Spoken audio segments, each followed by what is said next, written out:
الحمد للہ رب العالمین والصلاة والسلام علی اشرف الانبیاء والمرسلین وعلی آلہ واصحابہ اجمعین۔ قال اللہ تعالی وتبارک فی القرآن المجید والفرقان الحمید۔ بسم اللہ الرحمن الرحیم۔ والضحی واللیل اذا سجی، صدق اللہ مولانا العظیم وصدق رسولہ النبی الکریم الرؤوف الرحیم۔ اللہم نور قلوبنا بالقرآن وزین اخلاقنا بالقرآن وادخلنا الجنۃ بالقرآن ونجنا من النار بالقرآن۔ قال اللہ تعالی وتبارک فی شان حبیبہ مخبرا وآمرا، ان اللہ وملائکتہ یصلون علی النبی یا ایہا الذین آمنوا صلوا علیہ وسلموا تسلیما۔ الصلاۃ والسلام علیک یا نبی الرحمہ وعلی آلک واصحابک یا رسول الملاحمہ۔ الصلاۃ والسلام علیک یا رسول اللہ وعلی آلک واصحابک یا محبوب رب العالمین۔ تمام حمد و ثنا، تعریف و توصیف اللہ جل مجدہ الکریم کی ذات بابرکات کے لیے، جو خالق کائنات بھی ہے اور مالک شاشہات بھی۔ اللہ جل وعلا کی حمد و ثنا کے بعد رسول رحمت، شفیع معظم، نبی محتشم، اللہ کے پیارے، امت کے سہارے، رب کے محبوب، دانائے غیوب، مالک رقاب امم، فخر عرب و عجم، والی کون و مکان، سیاہ لا مکان، سید انس و جاں، سرور لالا رخاں، نیر تاباں، سر نشین مہوشاں، ماہ خوباں، شہنشاہ حسینہ، تتمہ دوراں، سرخیل زہرہ جمالاں، جلوہ صبح ازل، نور ذات لم یزل، باعث تکوین عالم، فخر آدم و بنی آدم، نیر بطحا، رازدار ما اوہا، شاہد ما طغا، صاحب علم نشرہ، معصوم آمنہ احمد مجتبیٰ، حضرت محمد مصطفیٰ صلی اللہ علیہ وآلہ وسلم کے حضور ناز میں اپنی عقیدتوں، ارادتوں اور محبتوں کا خراج پیش کرنے کے بعد، عالی مرتبت محتشم سامعین، السلام علیکم ورحمۃ اللہ وبرکاتہ۔ ماہ نور ربیع الاول اپنی تمام توانائیوں کے ساتھ جلوہ گر ہوا جا رہا ہے، اور ہم حضور نبی رحمت صلی اللہ علیہ وآلہ وسلم کے شمائل پر کچھ باتیں آپ کے سامنے رکھنا چاہ رہے ہیں۔ اللہ تعالیٰ کلمات حق زبان پہ جاری فرمائے، اور حضور کے جمال جہاں آرا کی برکتوں سے ہماری روحوں میں نکھار پیدا فرمائے۔ علماء نے لکھا ہے کہ حضور کے حلیہ شریف کو بیان کرنے سے دلوں میں حضور کی محبت پیدا ہوتی ہے، اور سننے والوں کو، بیان کرنے والوں کو حضور کا پیار ملتا ہے، حضور کی محبت ملتی ہے، اور اس کی برکت سے حضور کے دیدار کی دولت بیدار بھی نصیب ہو جاتی ہے۔ ہماری آرزو ہے کہ ہم آقا و مولا حضور ختم المرتبت صلی اللہ علیہ وآلہ وسلم کے شمائل کا درس سنیں، بیان کریں، ہماری بھی قسمت جاگے، زندگی میں وہ شب بھی آئے کہ آنکھیں بند ہوں اور مقدر جاگ اٹھے، اور میں سو جاؤں یا مصطفیٰ کہتے کہتے، کھلے آنکھ صلی اللہ کہتے کہتے۔ باقی جہاں تک حضور کے شمائل کو بیان کرنے کا حق ہے، وہ کوئی بھی نہیں کر سکتا۔ ہم تو 14 صدیوں کے فاصلے پہ ہیں۔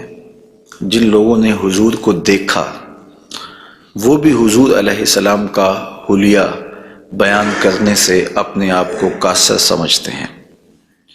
فرماتے ہیں ہمارے میں طاقت نہیں کہ ہم حضور کا حلیہ بیان فرمائیں۔ چند اصحاب نے حضور کا حلیہ بیان کیا، بلکہ صحابہ ایک دوسرے سے پوچھتے تھے حضور کیسے تھے؟ میاں تم نے نہیں دیکھا؟ کہا دیکھ کر بھی نہیں دیکھا۔ ہمت ہی نہیں تھی کہ حضور کے جمال جہاں آرا کو آنکھ بھر کے دیکھ سکے۔ جن لوگوں نے حضور کا حلیہ بیان کیا ہے یہ وہ لوگ ہیں جنہوں نے یا تو حضور کو بچپن میں دیکھا ہے یا بہت قریب رہے ہیں اور حضور کو سوئے ہوئے دیکھا ہے، تو وہ حضور کا حلیہ بیان فرماتے ہیں۔ حضرت حسان بن ثابت رضی اللہ تعالی عنہ حضور کا حلیہ بیان فرماتے ہیں، کہتے ہیں کہ میں جو حضور کے شمائل کو تمہارے سامنے رکھتا ہوں تو اس کی وجہ یہ ہے کہ مجھے حضور کو دیکھنے کا ایک طریقہ آ گیا تھا، اور وہ یہ کہ فلما نظرت الی انوارہ فودعت کفی علی عینی خوفا من ذہاب بصری، تو میں اپنی آنکھوں پہ انگلیاں رکھ کے انگلیوں کی اوٹ سے حضور کے چہرے کو دیکھتا تھا کہ حضور کے جلووں کی چمک سے میری آنکھوں کی بینائی نہ جاتی رہے۔ یہ کون کہہ رہے ہیں؟ حضرت حسان بن ثابت رضی اللہ تعالی عنہ۔ اور آپ سارے اچھی طرح جانتے ہیں کہ حضرت حسان بن ثابت شاعر ہیں، اور شاعر حسن دیکھنے میں بڑا دلیر ہوتا ہے، اور وہ جو شاعر ہے اور حسن دیکھنے میں دلیر ہے وہ بھی آنکھوں پہ انگلیاں رکھ کے دیکھ رہا ہے، اور ابھی یہ حسن ظاہر نہیں ہوا۔ امام قرطبی علیہ رحمہ لکھتے ہیں کہ حضور نبی رحمت صلی اللہ علیہ وآلہ وسلم کا حسن ظاہر نہیں ہوا تھا، اور اگر جمال رسول صلی اللہ علیہ وآلہ وسلم کا ظہور ہو جاتا تو کوئی دیکھنے کی تاب ہی نہ رکھتا۔ حضور کے جمال جہاں آرا پر 70,000 بشریت کے پردے رکھے گئے، لیکن اس چھپے ہوئے حسن کو بھی دیکھنے کی تاب نہیں ہے، اور اگر یہ حسن بے نقاب ہوتا تو کیا ہوتا؟ یہی بہتر ہے کہ وہ پردے میں روح پوش رہے، وہ اگر پردہ اٹھا دے تو کسے ہوش رہے۔ حضرت شاہ ولی اللہ محدث دہلوی علیہ رحمہ نے اپنے والد حضرت شاہ عبد الرحیم محدث دہلوی علیہ رحمہ سے روایت کیا ہے کہ میرے والد شاہ عبد الرحیم خواب میں حضور کی زیارت کی، اور یہ بات آپ اچھی طرح جانتے ہیں کہ جس نے حضور کو خواب میں دیکھا اس نے حضور کو ہی دیکھا۔ شیطان خواب میں آ کر بھی حضور کی مثل ہونے کا دعویٰ نہیں کر سکتا۔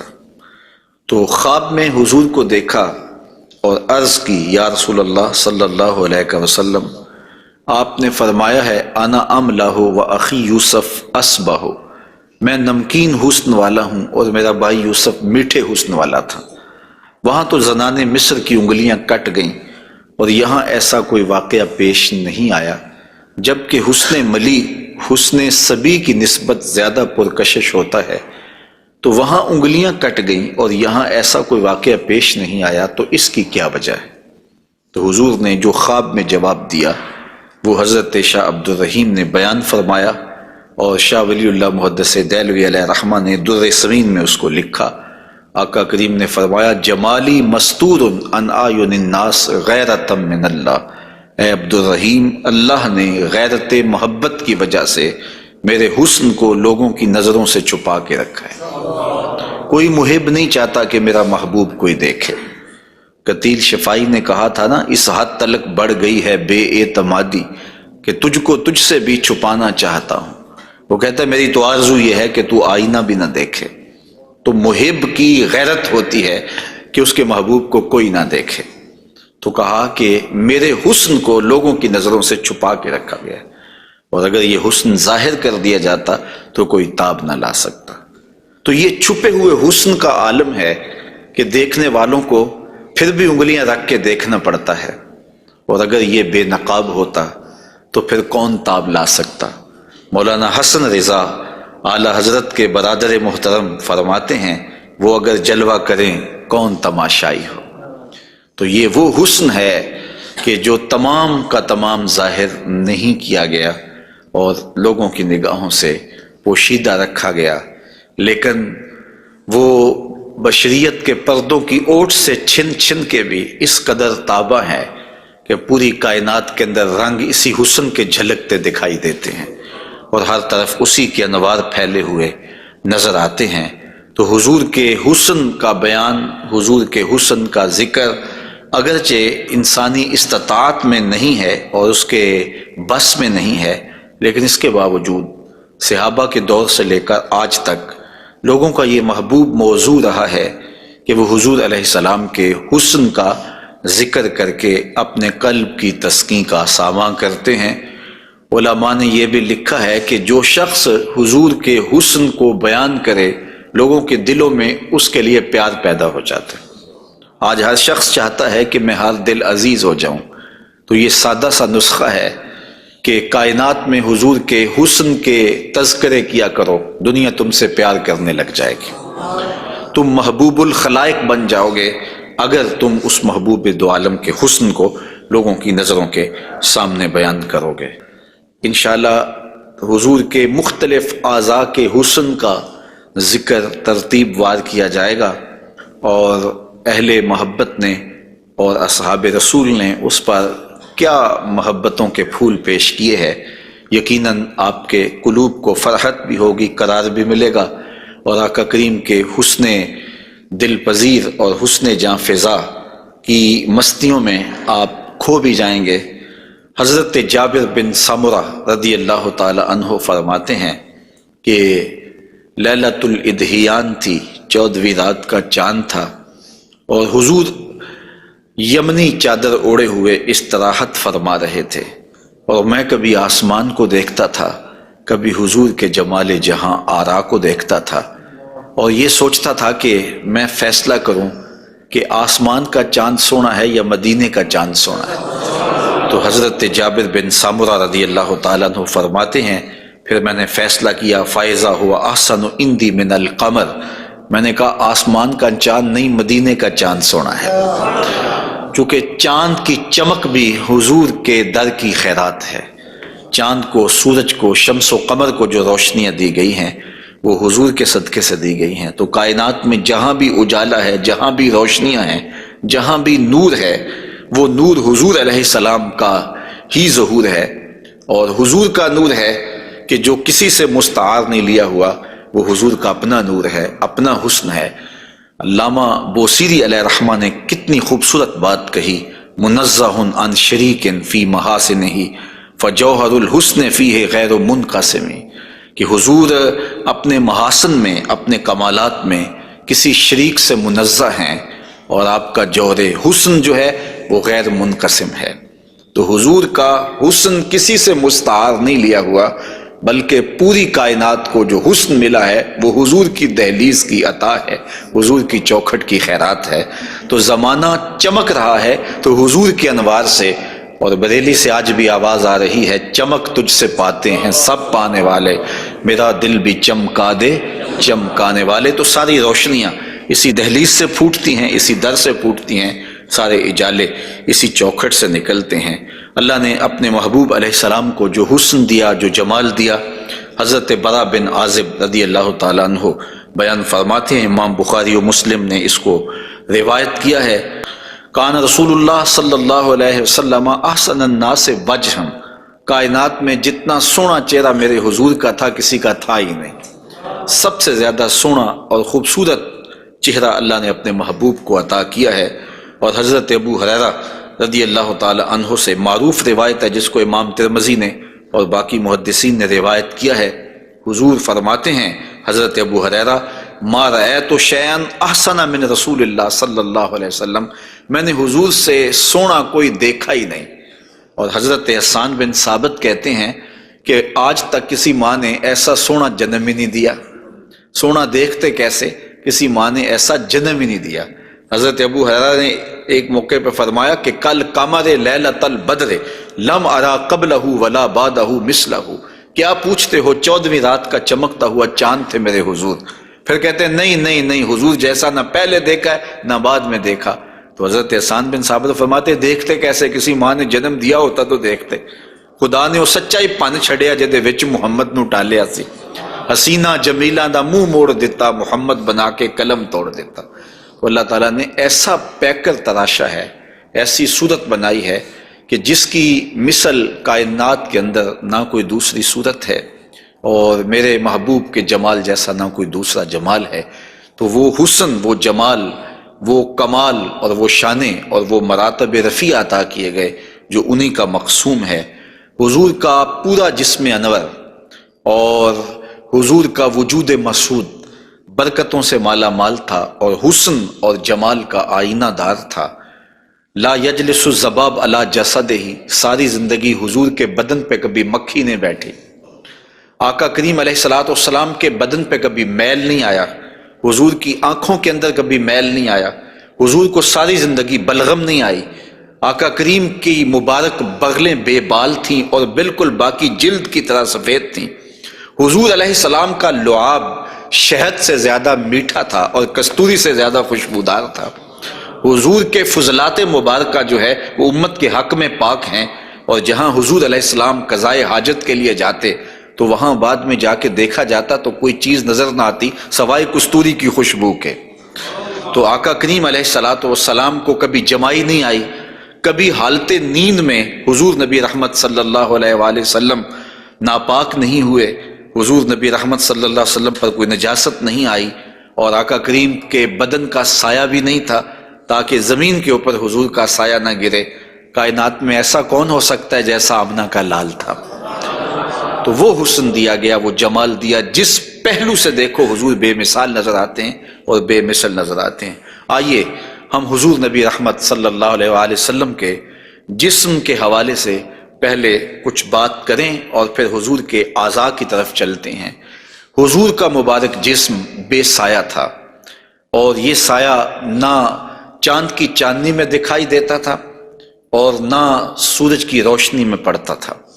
حضرت ذکوان رضی اللہ تعالی عنہ روایت کرتے ہیں، فرماتے ہیں کہ ان رسول اللہ صلی اللہ علیہ وسلم لم یکن یرا لہ ظل فی شمس ولا قمر، حضور کا سایہ نہ سورج کی روشنی میں ہوتا تھا اور نہ چاند کی چاندنی میں ہوتا تھا۔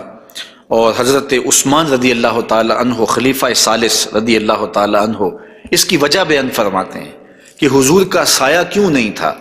فرماتے ہیں ان اللہ ما اوقع ظلک علی الارض لئلا یدع انسان قدمہ علی ذلک الظل، اللہ تعالیٰ نے محبوب کا سایہ زمین پہ اس لیے نہیں پڑنے دیا کسی انسان کا قدم محبوب کے سائے پہ نہ آ جائے۔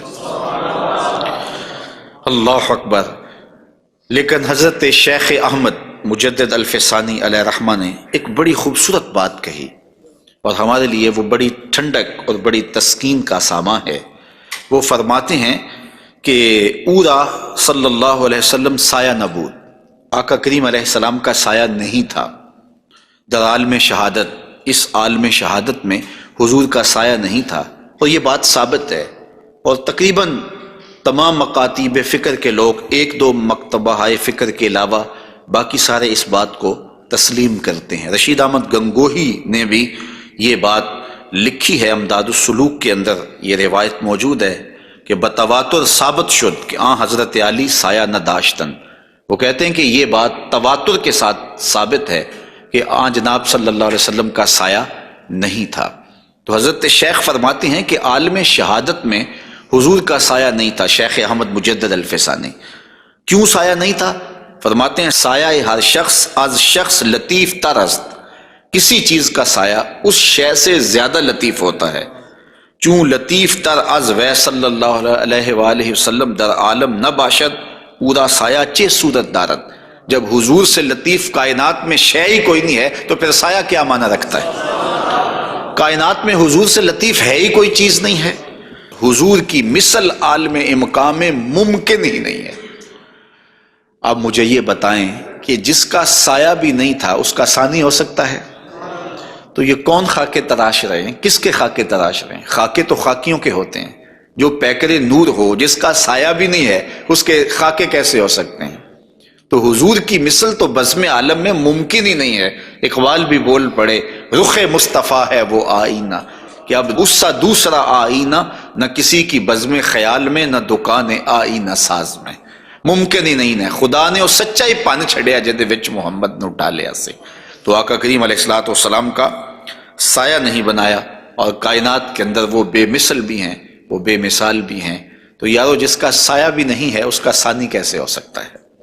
تو آقا کریم علیہ الصلوۃ والسلام کا مبارک قد انور، حضور کا جسم نور، اللہ تعالیٰ جل شانہ نے حضور کو قد رانا دیا ہوا۔